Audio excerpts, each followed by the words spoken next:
Motivation is a beautiful visitor, but a very poor resident. It arrives with emotion, with excitement, with a sudden vision of a better future. You feel clear. You feel strong. You feel ready. And you say to yourself, this time is different. But a few days later, the feeling fades, the energy softens, the urgency quiets down, and you begin to wonder what happened to my drive. The truth is, motivation did not betray you. You simply asked it to do a job it was never designed to do. Most people build their lives on emotional fuel. They wait to feel like working. They wait to feel inspired. They wait to feel confident. But feelings are weather, not climate. They change. They pass. They are influenced by sleep, stress, comparison, and comfort. And when the emotional high disappears, the habit was never there to replace it. So progress stops, not because the goal lost its value, but because the system was never built. Motivation is the spark, but discipline is the engine. And sparks are not meant to carry you across a long road. The deeper reason motivation dies is because most people rely on excitement instead of structure. They begin with intensity, but they do not build a routine. They start with emotion, but they do not design a system. So when life becomes ordinary again, when the novelty wears off, when the applause in their own mind goes silent, there is nothing to carry them forward.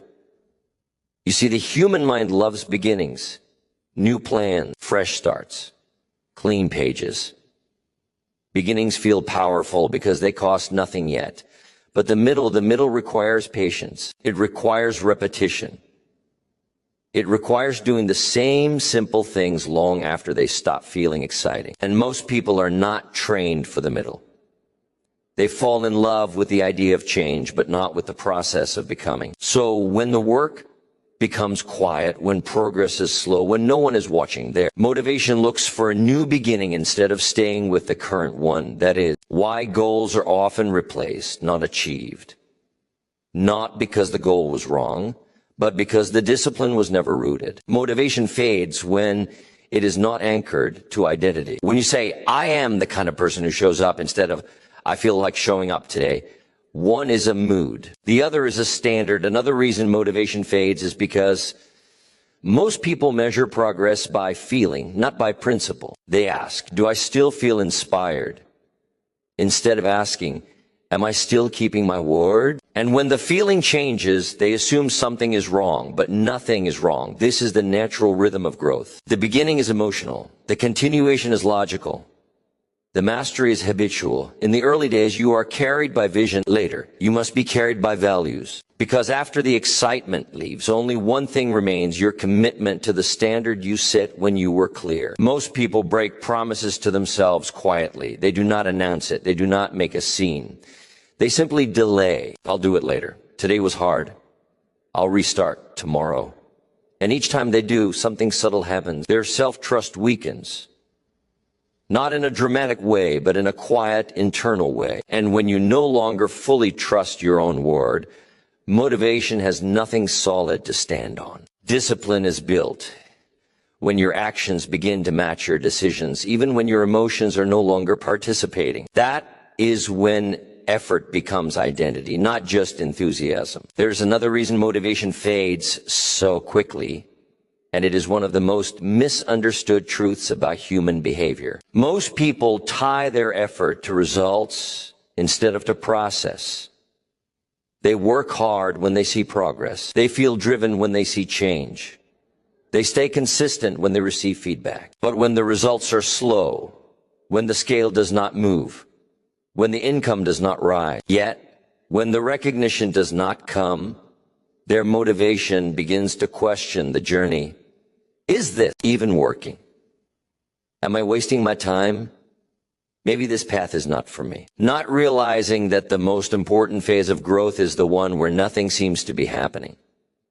Roots grow in silence. Character is built in repetition. Confidence is formed in the unseen hours. And the mind, if not trained, becomes impatient with invisibility. It wants proof.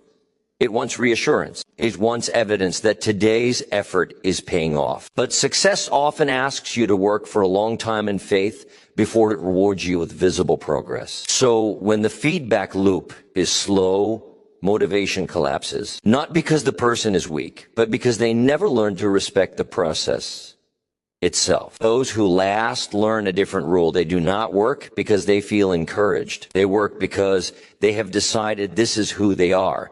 And identity does not need constant proof to remain loyal. There's also the quiet influence of environment. Most people try to change their life without changing what surrounds their mind. They are inspired for a moment, and then they return to the same conversations, the same screens, the same habits, the same voices that normalize comfort and doubt.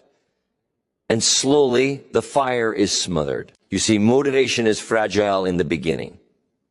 It is like a small flame. It must be protected before it can become a steady fire. But most people expose it to constant wind. They listen to negativity. They compare themselves to others. They consume information that weakens their standards. They stay in places that reward distraction. And then they wonder why their drive disappears. Your environment is always educating you, either toward growth or toward excuses. That is why those who last become very selective.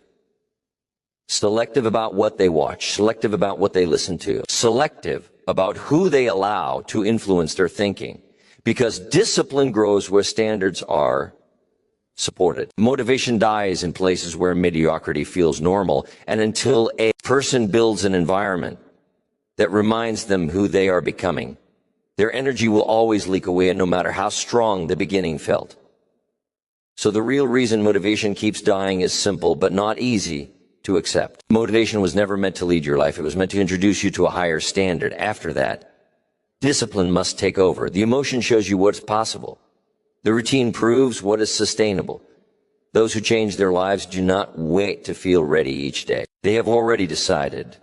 They have decided what time they wake up, what work they do first, what standards they live by, what they will not negotiate with. They remove daily choice from important actions, because when something is no longer a decision, it no longer requires motivation. It becomes who you are. And identity is stronger than emotion. So if your motivation keeps dying, do not try to make it louder. Make your standards firmer. Build habits that carry you when feeling disappears. Design a life where discipline does the heavy lifting and motivation simply reminds you why you started. Because in the end, the people who go far are not the most inspired. They are the most consistent.